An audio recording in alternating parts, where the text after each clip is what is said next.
Gentleman from Nevada, Mr. Horsford, is now recognized for 5 minutes. Thank you to the chairman and to the ranking member. Good to see you, Secretary, and appreciate you appearing here to discuss the recent report from the Financial Stability Oversight Council. It's a great opportunity to have you here today because since we last spoke about your leadership and how it was instrumental in successfully restoring stability to our banking sector, promoting economic growth far beyond expectations, and adding a staggering 225,000 jobs a month, 3.1 million total in 2023 alone, the year covered by your report. Critically, there was not just growth in the number of jobs created, but the quality of the jobs is rising as well. Americans are finally seeing their incomes climb, and now not only is the level of real annual earnings higher than before the pandemic, but in 2023, the growth of real wages was faster than it was during the pre-pandemic trend. Everyday working families, those earning in the bottom 25th percentile of workers, saw the fastest expansion with a 3.2% jump in their inflation-adjusted incomes. So I want to commend you and the Treasury Department for your invaluable efforts in contributing to this strong growth, as your efforts to mitigate the contagion of a bank run earlier in the year were largely successful. Importantly, the growth in real wages was also concentrated in communities that have historically fared poorly during times of economic recovery, with specific gains being made for Black and Hispanic workers who saw their earnings grow 4% and 2.4% respectively. As you mentioned earlier this year to the Economic Club of Chicago, and according to the Treasury Department's October Equitable Recovery Report, this may have even been the most equitable recovery in recent history. Now, while I recognize that these gains were far better than forecasters predicted, I hope you'll agree with me that there's still more work that needs to be done. While House Democrats and President Biden are working to ensure we all have a chance to succeed, recently we've seen an extreme conservative movement begin a new assault on the lending firms that aim to expand access to historically underserved communities.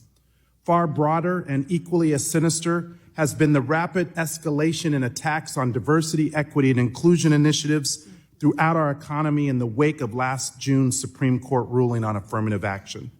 Given these actions against institutional efforts to address longstanding inequities, it is more important than ever that we speak up to protect Black and minority entrepreneurs and their access to the limited capital that is available to them in the first place. The organizers of the latest attacks are organized, they're determined as they work to undermine our efforts to make a more inclusive economy. But rest assured, we will be equally as resolute in our defense, and we will not be silent. The baseless attacks on these efforts harm everyone, as we know that diversity, equity, and inclusions are a business imperative. In fact, I want to enter into the record a report from McKinsey and Company titled Diversity Matters Even More, where they report that the companies with the most diversity in their management team in the top quartile have 39% better performance than those that are not diverse. So Secretary, thank you. Secretary Yellen, as Treasury weighs key policy priorities such as the Community Reinvestment Act, the IRA and CHIPS implementation, and other determinations, do you agree with the McKinsey report findings that companies and financial institutions that refuse to incorporate diversity, equity, and inclusion practices into their businesses perform worse than their peers and thus may be riskier? Well, I'm aware of the research that you cited, and it strikes me as being well done.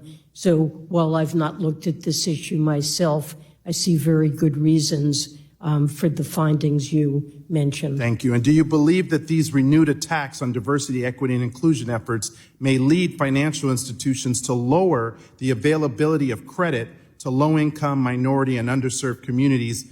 And could these pullbacks increase systemic risk within those communities if those institutions are a main source of credit for those underserved populations? Well, I think access to credit is critically important for these communities, and it would be a devastating thing to see a pullback. As you know, Treasury and the Biden administration have been highly focused on adding through many different programs, including CDFIs and this SSBCI program, access to capital in minority, Thank you. low-income. And for that reason, Mr. Chair, I add with my colleague and call on you to bring a hearing on this important issue. This is an attack that must be addressed, and this committee should be at the center of it. With that, I yield. Gentleman from Pennsylvania is recognized for 5 minutes. Mr. Muser is recognized for 5 minutes. Thank you very much, Mr. Chairman. Secretary, great to see you, Secretary Yellen. A little while ago, you had an exchange with Mr. Cass and about the employment numbers and unemployment numbers, and you stated, I believe, if I heard it right, that the situation of the number of illegal migrants coming into our country, I believe you said was a positive thing. Did I hear that right? Well, I said that I didn't speak to, did you say illegal immigration? Yeah.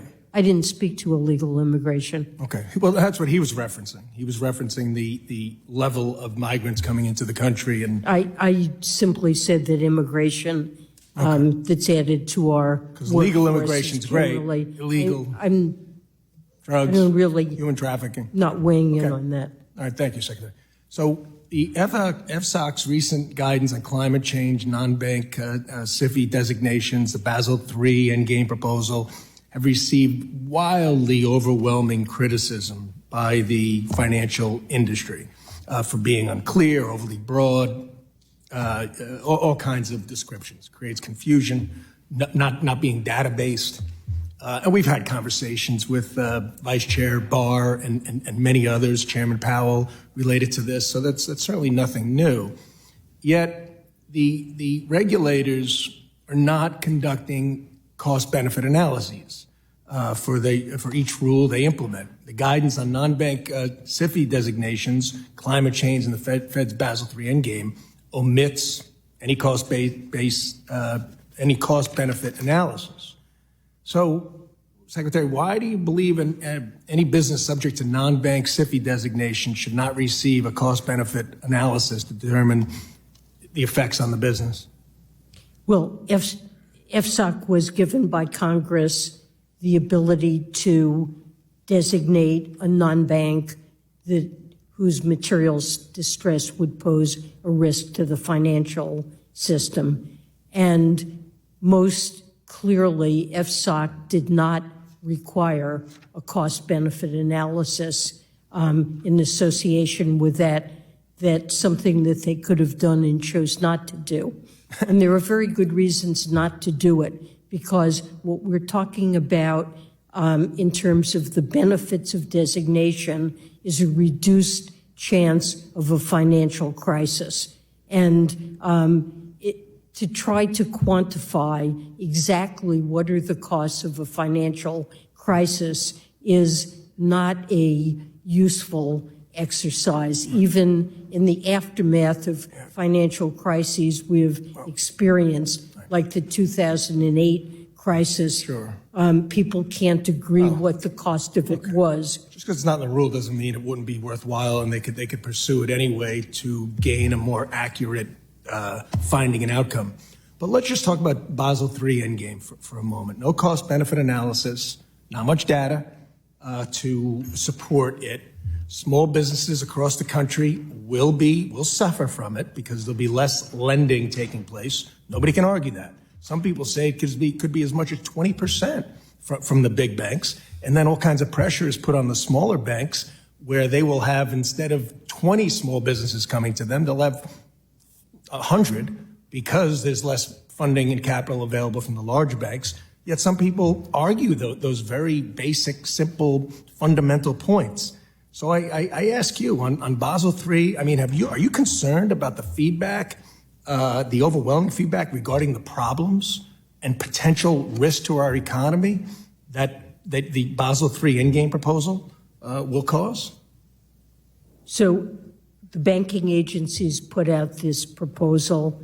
This is not something that I've been involved with, and they've received many comments and expressions of concern along the lines that you've just indicated, and it's their job under the APA to review those comments and to respond appropriately. Okay. My understanding is that they believe that changes in some of the proposals are going to be appropriate and necessary to address the commenters.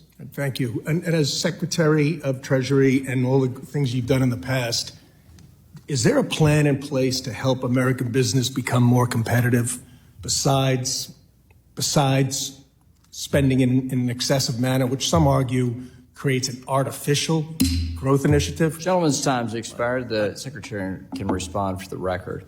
We have one final questioner, and in consultation with the Secretary's team, she's game for it. Nice day of endurance here. With that, we'll now recognize the gentleman from Wisconsin, Mr. Fitzgerald, for 5 minutes. Thank you, Madam Secretary. I'm the last member, I guess. So, when Fannie Mae and Freddie Mac were taken into conservatorship in 2008, Treasury received warrants that give it the right to buy common stock in each of the GSEs equal to 80% of the total outstanding shares. And those warrants expire on September 7th of 2028. In August of 2020, the Congressional Budget Office issued a report that estimated Treasury could receive the $190 billion for its senior preferred shares in addition to $110 billion from exercising its warrants in the GSEs. FHFA Director Thompson said in hearing last May that the two of you have not discussed these warrants. The conservatorship has gone on. I think you could, agree for probably too long now. And I'm concerned that the conservatorship of the GSEs and the warrants could be used to further politicize the entities. Have you or your staff given any consideration to the monetization of Treasury's warrants in the GSEs?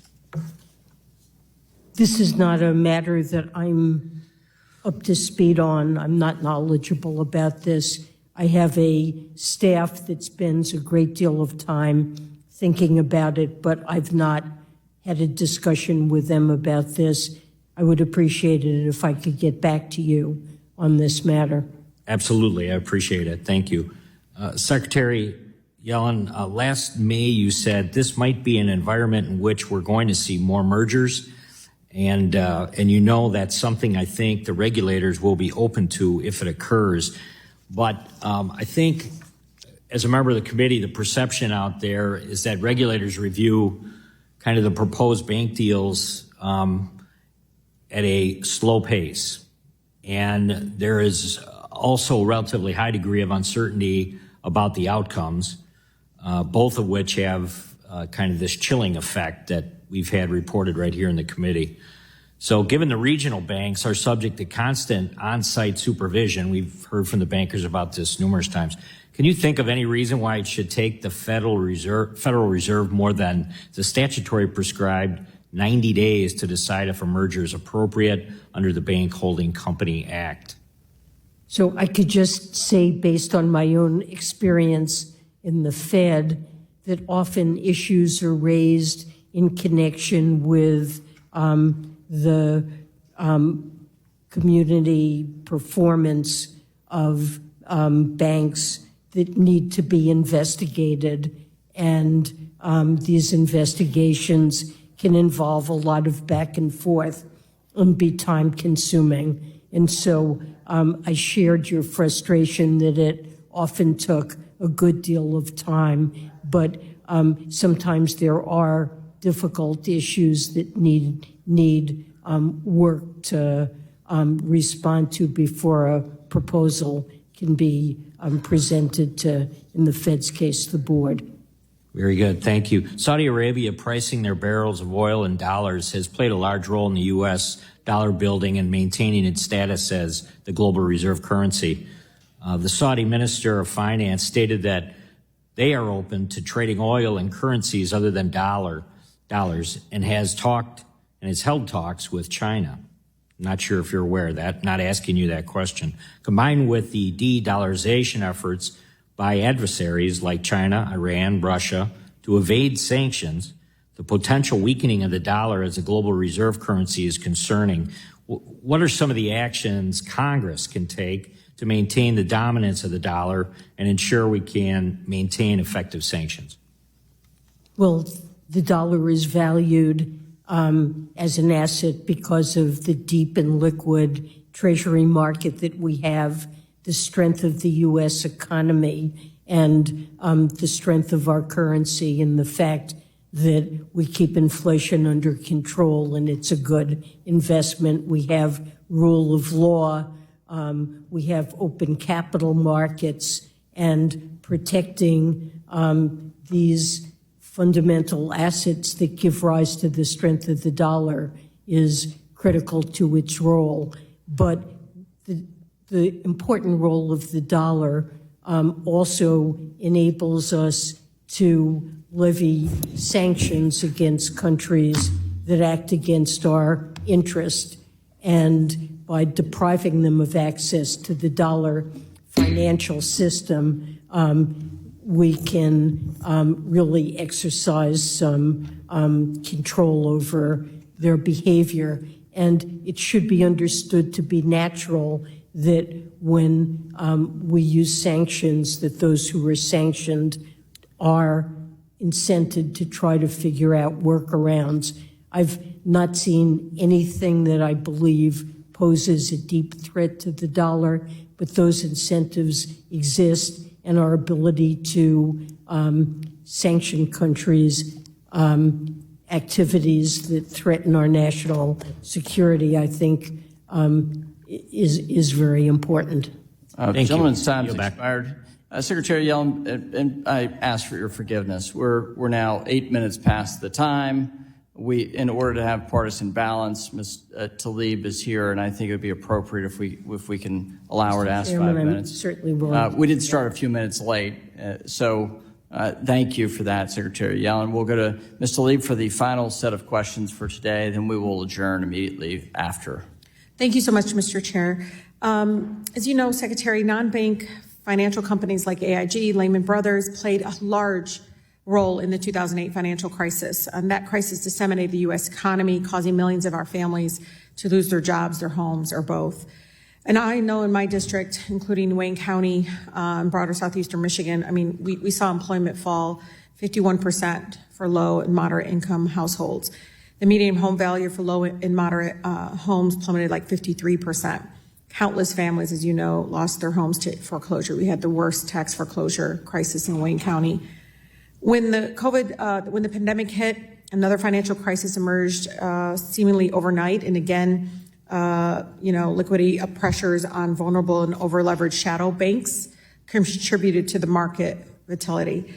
The risks posed by such companies have not been addressed. Today, non-bank financial intermediaries, I think they call them, broadly defined, are responsible for 60% of credit provided to the U.S. economy. And so, Secretary Yellen, can you discuss the size of the so-called shadow banking sector and its interconnections with the traditional banking sector?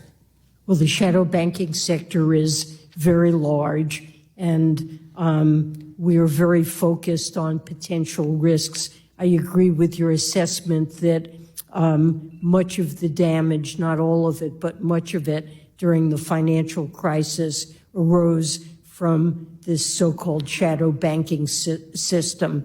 And in part, FSOC was created in order to try to address those risks. So it is very high on our agenda. We have a variety of tools to do so, and we've identified a number of areas that give us concern. Some of those were the areas, as you mentioned, in March of 2020, where we saw problems. And there were open-end bond funds. So, Secretary, but given the size of non-banks, their interconnectedness, the incentives they face, I greatly appreciate your leadership in establishing FSOC's new guidance on the designation of non-banks as systematically important. I completely agree. The question now turns to implementation, which implementation matters. So, Secretary, so 0 non-banks are currently designated as systemically important. Do you believe that no non-bank financial institution is systemically important? So very often, the financial stability risks are not created by an institution, but rather by market-based practices within a market. For example, money market funds have been a problem both recently and in the crisis. And to deal with those risks, it's not appropriate to just choose 1 or 2 large money market firms, money market funds to designate. I don't think designation is the right tool. I think an approach that regulates the practices in the industry is appropriate. So the so-called activity-based approach, that is what the SEC has been pursuing in that space. Sometimes it is appropriate to designate a firm when it creates risks, but in other situations, It's just, what I hear is the different regulatory environments that we're creating. I mean, what does it mean? What is regulatory, was it arbitrage? What does that mean? regulatory arbitrage means Yeah. What is that? when one sector is regulated, that a kind of activity that becomes more expensive to conduct through that sector moves to a less regulated part of the economy. But this isn't always about individual firms. It's often about a group of firms or an industry. Or maybe a culture.